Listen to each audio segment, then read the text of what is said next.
Hi, it's Jim Dodson, the Florida Bike Guy. So, should I buy a 28 mile per hour e-bike? Uh, you know, Florida law permits us to have three classes or describes e-bikes or bicycles really in three classes. And class three e-bike is the 28 mile per hour um, capable pedal assist bike.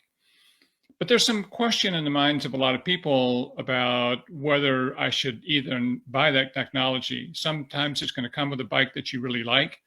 Other times you have to, kind of go after and get it for a particular bike that you want. And in some e-bikes that come with class one and class two capability can be modified legally to become class three. And sometimes the manufacturer will tell you how to do that. The larger question, I think, for many people is, so why do I need a bike that goes 28 miles per hour? Some of the reasons I've seen related to commuters, if you're using your bike for commuting. Secondly, e-bikes we can't lose sight of the fact that they can be used not only utilitarian purposes, but for fun. And a lot of times, quite frankly, it's fun for a lot of people to have access to that extra speed. Um, One of the big advantages I think that many people who live in hilly climates appreciate about an e-bike is the ability to maintain your speed as you go up a hill, whether you're going 15 or 18 or 22, to be able to do that up a hill at the same effort that you're on the flat is pretty amazing. It's one of the great advantages of having e-bikes. For most of us living here close to where I live, that would be going over a bridge maybe, which is probably a 3-minute, 2-minute deal. But there's some controversy about e-bikes when the statute was first amended, and they left into the statute, the legislature left in the statute that e-bikes can be operated legally where bicycles can be operated. That meant they could be operated on a sidewalk. Now, municipalities have been given the authority to restrict e-bikes or restrict any bicycles, frankly, from being on sidewalks, particularly in certain areas within the municipality. And that's the subject of perhaps another program about whether e-bikes should be permitted on sidewalks. But they clearly should not be permitted on sidewalks at 28 miles per hour. One of the things I guess I've run into most frequently by people who opt to have the 28 mile per hour bike is, my automobile says it'll go 130, but I never drive it past, say, 70. It doesn't mean that I have the capability, I'm necessarily going to use it. There's a definite difference, as we all know, between someone who rides at 12 or 14 or 18 or 20 and someone who rides at 26 or 28. It requires a totally different skill set. And my concern has been for someone who is a slower rider or a middle of the pack rider going 15 or 18 miles per hour, suddenly to have the capability of going 28 raises some concerns about, are you equipped by your experience level to safely operate that bike in the environment in which you're operating it? Typically, if I train with the idea that I want to ride 28 miles per hour, it would take me a while to do that.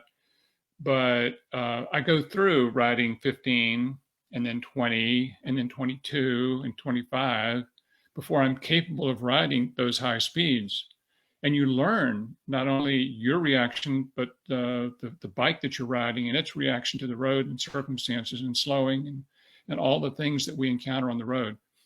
And so the disadvantage that I would say from a safety standpoint is an e-bike can eliminate all of that learning curve, and a person without the skill set to go 28 can suddenly ride 28, but are they capable of doing it safely from an experience level? Remember, a bike going faster than the usual 18 or 20 that we commonly experience, that changes a lot of dynamics on the road. If you are going along at 25 or 26 miles an hour and a car passes you with the intention that they're going to make a right turn the block ahead, they're not expecting a bicycle to be closing on them at 26, 27 miles per hour. And it can lead to encounters that we shouldn't have. And the other thing is that, from the opposite direction too, they're waiting to turn left across your path into a driveway or a side street. And they're not just never seen a bicycle going 28 miles an hour, probably on a flat road in a place where, they don't normally experience it. So they're not looking, number one, they're not expecting the person to be coming that quickly, and it can create those encounters. I think from the rider's perspective as well, a rider going 26, 27, 25, whatever the speeds, maybe a time and a half faster than you normally ride, you're going to approach intersections faster. You're going to have people come out of side streets. You're going to be there faster. Everything quickens up. And you have to be prepared and experienced to handle that. So there's a caveat about having that available speed and using it. Bikes that have the capability of going that fast typically have beefier braking capacity. Sometimes they get heavier because they add features in order to go quicker. That can affect the stopping power of the bike, the stopping time, the stopping distance. All those things have to be sort of factored in. And it's something that as you use the speed, you have to get accustomed to the speed. We all hear the stories about, or the concern, I guess, by bike clubs that you have somebody who suddenly joins a bike club ride. They're a 14, 15 mile per hour rider, and suddenly they can ride with the A group, but are they an A group rider? And does the A group want them there, quite frankly? These are issues that, clubs have to come to grips with. So I think it's an amazing technology that we have bikes that have this capability. I think personally, when I select my e-bike, I think it's probably going to be a class 3 bike. I think I'd like to have the option of having the speed that goes with the bike. It doesn't mean that it has to be used all the time, but I think from a general, bikes are fun. And the idea of being able to go fast, even for brief periods, is fun if done properly under the right circumstances. So these are some of the criteria that we have to weigh as we make a decision about buying these bikes. I think it's fantastic that we have the choice, that we have the opportunity, that they're available out there. The manufacturers are making them, and there's a demand for them, and that the statute has really, quite frankly, embraced the concept of class 1, class 2, and class 3, giving us this added dimension to our cycling experience. Remember, when you select an e-bike, make sure it's no more than a class 3. If you get a bike that's capable of going 35, 40, and 45 miles per hour, it is no longer considered a bicycle.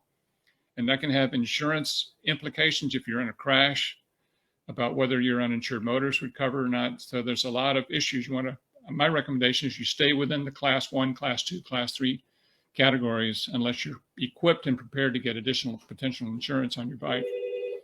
So, in our practice, we have a special commitment to cyclists. And whether you've been injured in Florida, anywhere in Florida, on a bike or in a car, if you need me, I'll be there for you. We're only a phone call away.